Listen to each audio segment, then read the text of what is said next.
Senator Wachowski, you have SB 680. The floor is yours. Yes, thank you, Mr. Chairman and members of the Senate Appropriation Committees. SB 680 is a jobs bill that ensures single taxation of new vehicles sold in California to out-of-state purchasers, as well as it creates a positive tourism impacts on my district, but also the state in general. The bill will have positive net impacts on state and local general funds resulting from the collateral economic impacts resulting from increased tourism in the Bay Area, especially from people who have disposable income. The bill will also reduce freight truck trips shipping vehicles to the other states. This bill addresses a missed opportunity we have here in California, and I respectfully request your support. I have Daniel Witt with Tesla Motors in the city of Fremont here to testify, headquartered on the peninsula. Thank you. Witnesses in support. Hello, everyone. My name is Daniel Witt. I'm the Manager of Business Development and Policy for Tesla Motors. I'm here to testify in support and answer any questions you have. Witnesses, additional witnesses in support. Witnesses in opposition. Comments or questions? Yes. Oh, sorry, Finance. The Department of Finance is opposed to this bill for a number of reasons. The bill would result in state and local revenue losses, as some non-resident purchases of new motor vehicles would likely occur in California without this bill, and the BOE states that an unknown revenue loss would occur to the extent that out-of-state purchasers take possession in California of vehicles from manufacturers. Additionally, we would note that the bill allows non-resident sales tax exemption for new car purchases from manufacturers only, and it's not clear that the tax policy should be constructed to favor car manufacturers over retailers with this exemption. And finally, we believe that the bill could lead to some level of tax evasion that would not have occurred otherwise. Specifically, the Department of Motor Vehicles states that they don't track one-time trips in their database, so there's no way of knowing whether someone who has purchased their car this way brings the car back to California after doing that. Comments or questions from committee? Senator Hill. Thank you, Mr. Chair. A question, if I could. How does it work now? I mean, does Tesla sells vehicles to out-of-state purchasers today? What usually happens in that case? And is this a problem where people are not paying their taxes, or? No, everyone's paying their taxes in their respective jurisdiction. Car sales are treated differently than most other commodities. You pay sales tax at the point of registration rather than at the point of sale. In California, things are handled slightly differently, so that when you take ownership of the car, in the hypothetical example of a person from Texas or Pennsylvania taking ownership of the vehicle in California, specifically, for instance, at our factory in Fremont, they are also charged sales tax at that point. So as a result, most consumers, we were able to track one consumer in 2014 that most consumers don't. We were able to track one consumer in 2014 who resides in Illinois, who took purchase in Palo Alto, and subsequently took and registered his car back in Illinois. The rest of the 10,000 consumers, out-of-state consumers, non-California residents who took delivery last year, did so by having their cars placed on trucks and summarily sent to the Pacific Northwest, the Northeast, Southeast, and so on, where the cars are removed from the trucks and then distributed to the customer base.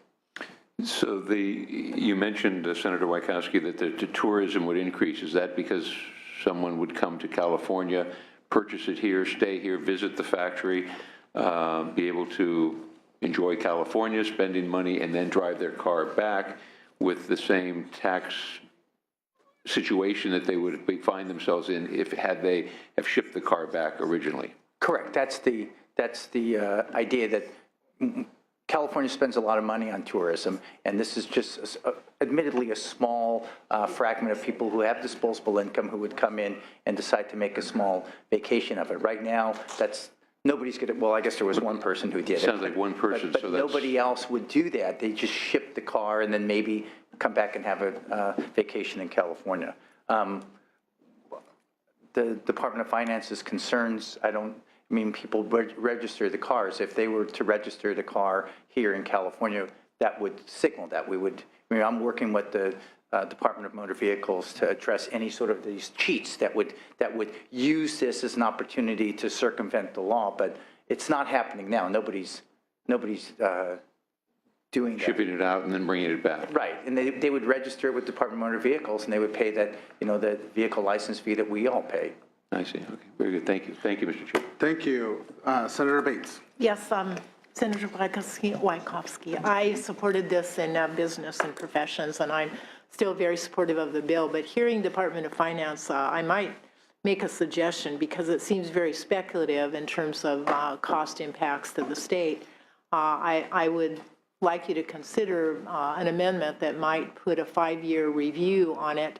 That way we could see if individuals were trying to game the system or any of the issues that are raised regarding concerns, because I think you were very clear in business and professions with only one over the entire time that it was hard to believe that this wasn't just minor costs.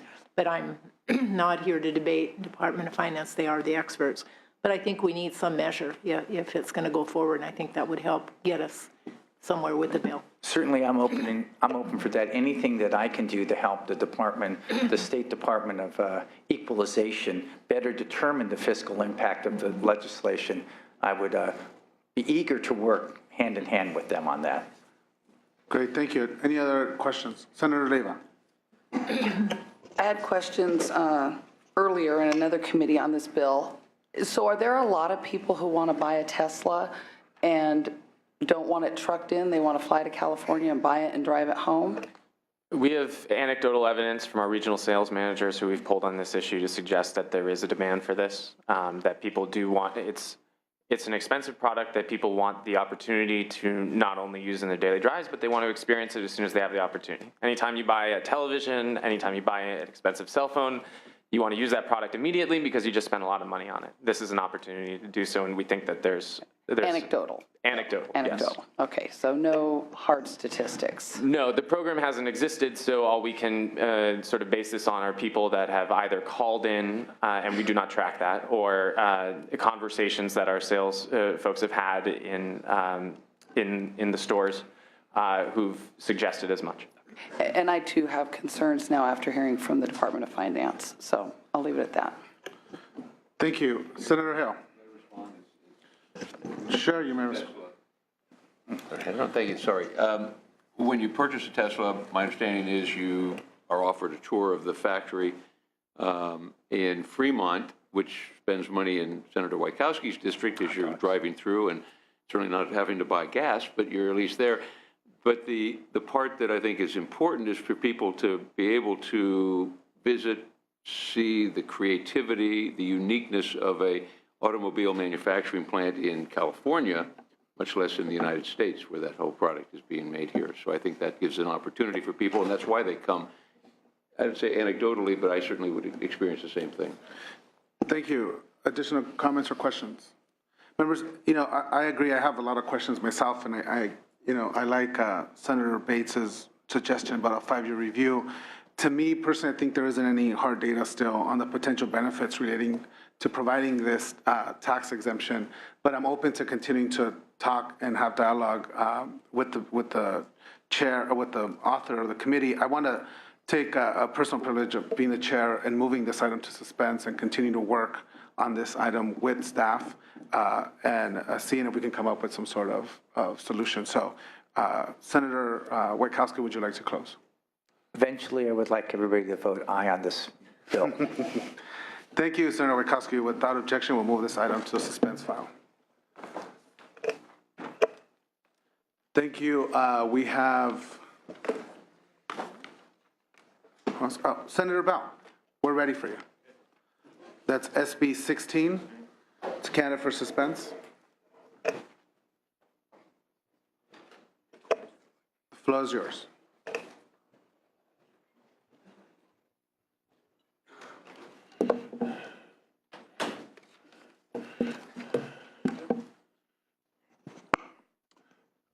Thank you, Mr. Chairman and members of the committee. This is SB 16. Some of you, of course, have seen this bill before, but and I've spoken to all of you on this issue.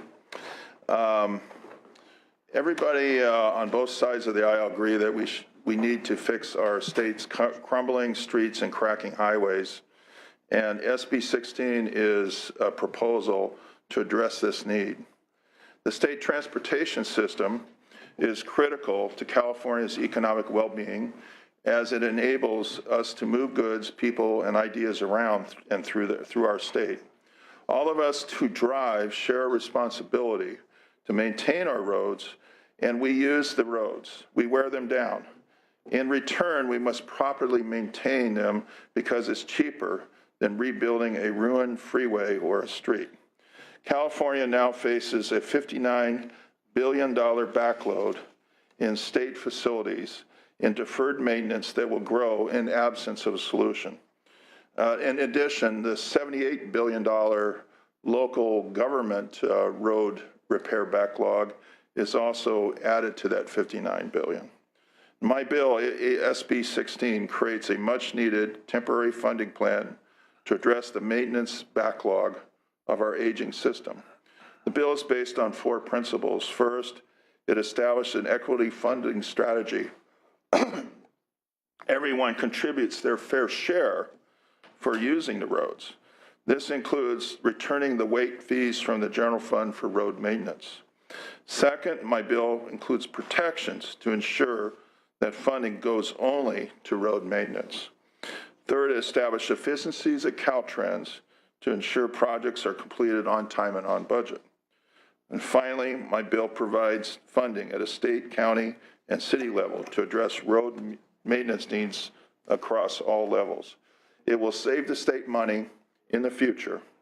And I believe when you look at these kinds of things, you should look at the life cycle cost of a facility. This is infrastructure, so you should look at sort of the time life of a particular facility that you're building. And in terms of road maintenance, it's actually cheaper to maintain the roads properly.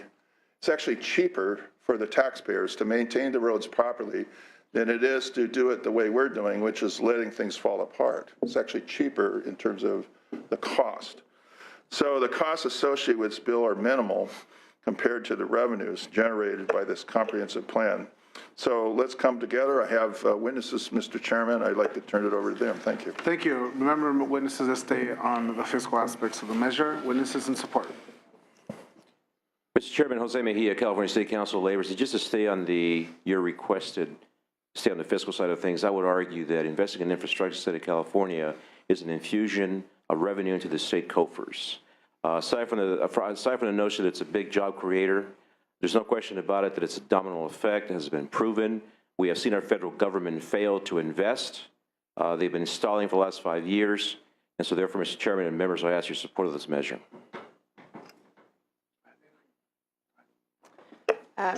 Good morning, Mr. Chair, members of the committee. Kiana Best on behalf of the California State Association of Counties, also here in strong support of SB 16. I'd like to reiterate a point that Senator Bell made in terms of investing now saves taxpayers money in the future. CSAC and the League did an analysis of how much money this would save taxpayers if we pass SB 16 and invested this money over the next 5 years. Without investing this additional money, the taxpayers would see an $11 billion increase in deferred maintenance on just the local street and road system alone. That's not even considering impacts on the state highway system. So for that very important fiscal reason, in addition to many other policy reasons, we're in support today. Thank you. Thank you. Mr. Chair, Jim Arp, California Alliance for Jobs. We represent the contractors and about 80,000 union construction workers that do a lot of this work throughout the state. We have been concerned for several years now on the mounting shortfall in the funding that's needed to address our deteriorating streets and roads and highways, both at the local and at the state level. This bill, as Senator Bell has outlined, makes an important investment in that. Doesn't try to solve the whole problem of all the different transportation needs that exist throughout the state. We sort of have to do these things as we are able to do them. But this is a very important step in the right direction. We feel that the bill also is on the right track from we've done a great deal of public opinion research on this. Or the voters, they're not always anxious to dip into their pockets. They recognize the severity of this problem from a firsthand standpoint. They don't need to be, we don't need to spin a message to them on this. They already get it. And they're supportive of an approach like this that takes incremental steps in a range of fees and taxes that kind of spread the solution amongst all the users, because everyone uses the system differently. Thank you. Additional witnesses in support. Thank you, Mr. Chair. Matt Robinson on behalf of the California Transit Association. We represent all of your major transit systems throughout the state, as well as the businesses and planning agencies that support those systems. We thank the senator for getting the funding discussion going on transportation. It's long overdue. Our buses need good streets and good roads to maneuver over in order to provide the service that we do. That being said, I wouldn't be doing my job if I didn't say that we are working with the author on a package that would include all modes of transportation, not just funding for local streets and roads. He's been very open to that. May not be an SB 16, but with that, I do urge your support for this bill and ask for your vote. Thank you. Thank you. Good afternoon, Mr. Chair and members. Karen Lang on behalf of the San Mateo City County Association of Governments and the Humboldt County Board of Supervisors in support. Humboldt County would want me to emphasize really it's the maintenance piece. You can get the initial road construction from the developer fees. It's the actual maintenance that's really lacking in county land. So we urge your aye vote. Thank you. Jennifer Whiting with the League of California Cities. Like all the previous speakers, we are in very strong support of the bill, especially the fix it first priority of the bill. You heard that the local streets and roads network is experiencing a huge shortfall in the next 10 years. We really need to address that now and not wait. Thank you. Thank you. Mr. Chairman, members, David Jones on behalf of the cities of Burbank, Sacramento, Santa Rosa, and all the cities of Marin County in strong support of the bill. Commend the author. Thank you. Thank you. Tim Kremens, International Union of Operating Engineers, in full support. We support it for several reasons mentioned before this, but also finally getting on track of some permanent source of funding for infrastructure and maintenance is very important to us. Thank you. Thank you, Mr. Chairman. Keith Dunn on behalf of the Self-Help Counties Coalition. As Mr. Crimmins mentioned, having the state have an established source of revenue to meet those ongoing deferred maintenance obligations is extremely important to the local agencies, as we've been carrying the backbone of the support for the highway system for a number of years as Self-Help Counties. So we're very supportive of having a state with a stable funding source that's necessary to address these growing needs. The more we invest now, the sooner we can start saving on that deferred maintenance cost. We'd like to thank the senator for his efforts. I would just like to also say that we're looking to maybe have the state-local partnership part of this bill, whether it's this bill or something else, include all the self-help existing counties rather than right now. It's moving forward, but it's not a big concern. So thank you. Thank you. Mr. Chairman and members, Dave Ackerman representing the Associated General Contractors, obviously in support of the measure. I also represent the California Business Roundtable, and to your comments, Mr. Chairman, on the fiscal aspect, the Roundtable did a study some years ago, often cited figures that for every $1 billion you spend on transportation, you create direct 19,000 construction jobs. In addition to that, the Federal Highway Administration has indicated that you have a spin-off effect and a ripple effect that gets you up to about almost 30,000 jobs per $1 billion spent. So it's a huge impact on the California economy. We ask your support. Thank you. Good afternoon, Mr. Chair and members. Chris Rosa representing the Silicon Valley Leadership Group in strong support. Thank you. Just in the nick of time. Mr. Chairman and members, Andrew Antwi here today on behalf of the Los Angeles County Metropolitan Transportation Authority. Our board hasn't taken a formal position on this, but staff has teed it up for a recommendation. We anticipate when it does go to the full board, the board will act to support. We do recommend you take a comprehensive view as possible in the funding needs around the state as you can, because we don't get that many opportunities to provide funding for transportation. So with that, we anticipate being in full support. And I'm sure Los Angeles needs it. Thank you. Any additional witnesses in support? Witnesses in opposition? Finance? No file. Oh, we have opposition.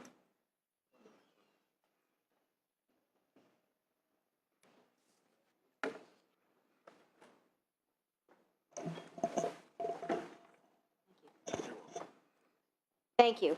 As much as I respect the author of this bill, as a person with a disability on a fixed income and as knowing that there's a lot of seniors out there with fixed incomes and not having thoroughly reviewed this bill, but I wanted to just say the constant increase in gas taxes, which I presume this bill is going to do, is a burden on people trying to get around in the community, especially when you look at SSI rates where they don't seem to want to increase the COLA, and for individuals on supplemental security income and individuals who drive or individuals who like to work but have a difficult time even finding somebody to hire them. And knowing that, I support road repairs and public transportation and keeping costs down, but I think there might be other means of getting greater taxes for our roads, because I think a lot of times transportation funds that have been available through the gas tax have shifted around in the general funds, pay for this and swap that, and you know, it hasn't gone for roads. Certainly if you go to Nevada, their roads are a lot better than California. And certainly the woman that planted flowers in a pothole to get the city to fill in the potholes had a real smart idea. But I support transportation, and I support roads being fixed, and I appreciate all the people that have supported this bill. But I just want to bring to your attention that overall, every time the gas tax is increased, it's a burden on people that have low incomes. Thank you. And Connie Arnold, by the way. Thank you. Additional comments, additional witnesses in opposition? Finance. No file. Comments or questions from committee?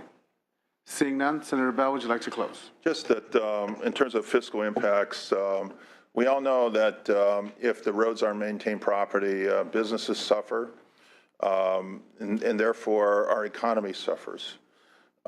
This bill also will provide funding for port access to get to and from ports, and also get truck access funding.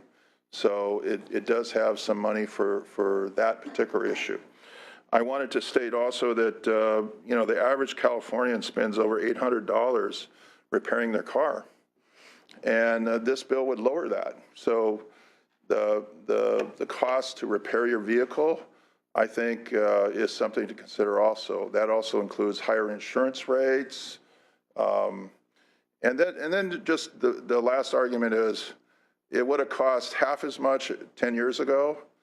It costs what I show here now, but in 5 years, it's going to cost double what we see here. So I think there's a sense of urgency. The repairs are needed, and it's been proven by all the documents we've received. And I urge and I vote on this, or at least maintain a status so we can continue the dialogue and come to some resolution. Thank you. Thank you, Senator Bell. Without objection, we'll move this item to the suspense file. Members, we have one more due pass item. That's AB 165 by Senator Gomez, my counterpart in the Assembly. I'm going to present that bill. So pass the gavel to Senator Bates.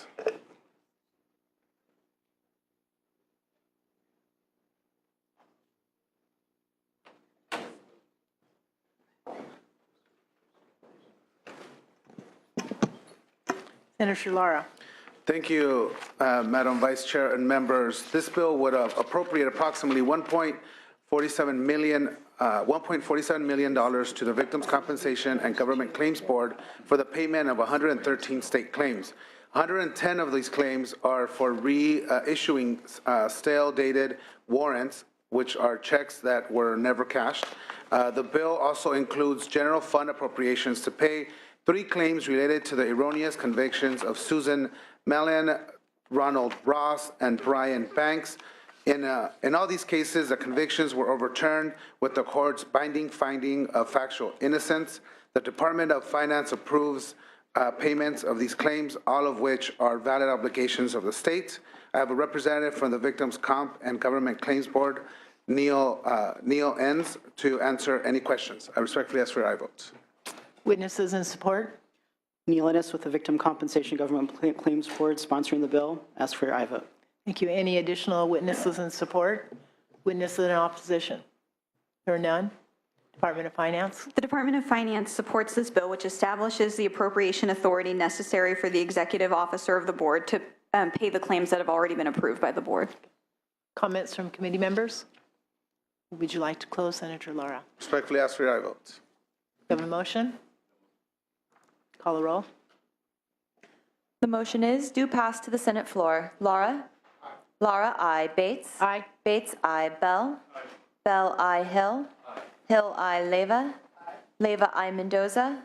Aye. Mendoza, aye. Nielsen? Aye. Nielsen, aye. What's that? 7-0. Do we have? 7-0, that item That is bill's out. out. Thank you, Senator Bates.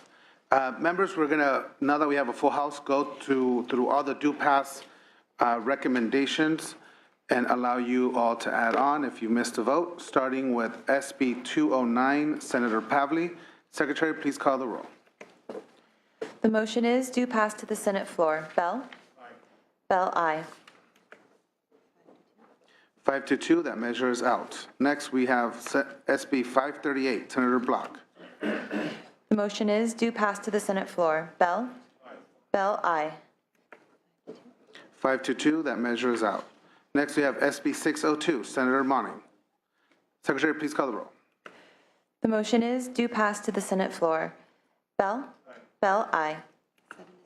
7-0, that item is out. That concludes our due pass amendment, due pass measures. We are now going to go through our agenda to those items in which members have waived presentation, beginning with SB 1119, Senator Hill. Witnesses in support, witnesses in opposition, finance. Excuse me, no file. No file. Comments or questions from committee? Without objection, we'll move this bill to the suspense file. SB 541, witnesses in support, witnesses in opposition, finance. No file. Without objection, we'll move this item to suspense file. Moving to SB 134, Senator Hertzberg, witnesses in support. Please come forward. Angela Williams, California Student Aid Commission in support. Witnesses in opposition, finance. No file. Without objection, we'll move this item to a suspense file. Moving on to SB 251, Senator Roth. Witnesses in support. Witnesses in opposition. Please come forward. Randy Hicks, California's Disability Rights. We are still opposed to this measure. We know that there's been negotiation on this bill, but we're still opposed to this measure. We realize, we understand the tax credit issue, but continuing to have the right to cure in it is still going to give the state still mandated costs to enforce that right to cure. You're still going to have those ongoing costs. You can have all the tax credits you want to make the business accessible, but without this gone, you're never going to get what you want in savings. So as it says, the Commission of State Mandates determines that the bill contains costs mandated by the state. Reimbursement for those costs would be required, and the amount is unknown but potentially significant. And that's going to be very, very expensive for this state down the line. With this right to cure measure in here, you can have, like I said, you can have all the tax credits you want to make it accessible, but you're never going to get over these costs, which is going to be in this bill with this right to cure. So CDR remains opposed. Thank you. Connie Arnold, disability rights advocate for years. This is a reduction of access really for persons with disabilities for the most part. We're opposed to the opportunity to cure a portion of the bill. The minor matters, signage is minor matters because signage, for instance, is not a minor matter. As an example, my friend and I were going to a church and we were trying to find the entrance where to go, and it was dark out, and he took an entire flight of steps by lack of signage, and I was right behind him, and he screamed out for me not to follow him, and his chair went down a flight of steps. So other people have gotten hurt by signage issues, and signage for persons with disabilities about where to enter a building, what bathroom is accessible, are very important issues concerning the impact on your health and abilities. And so we're opposed to this bill on those grounds. And it's not going to achieve the goal of anything regarding unnecessary litigation, or is it going to stop bad attorneys or a few handful of plaintiffs that might be bad out there not getting access for persons with disabilities? It actually acts more like the author was talking about the damages portion as being a penalty, but damages are for the discrimination that you've already faced. And as an example, I just attended an event this weekend that lots of people from the public attended. And even though they had signs way up, I mean, like where that great seal of California symbol is up there in the air saying there was accessible parking, it was blacktop with no striping at all. And on top of it, they had vendors in all the designated accessible parking and told me to go park somewhere else. So, in the grass. So, these are, you know, impacts that people with disabilities, you know, that need accessibility face on an ongoing basis with businesses around the state that continue to not provide access after 25 years of the ADA and our Title 24 being in effect since 1982, providing access for us where we're still denied access and struggle trying to use bathrooms and everything else. So we oppose this bill. Thank you. Thank you. Additional witnesses in opposition. Finance. No file. Comments or questions from committee? Seeing and hearing none, without objection, we move this item to the suspense file. I think that we're done, right? Members, that concludes our appropriations meeting for today. Thank you for being here.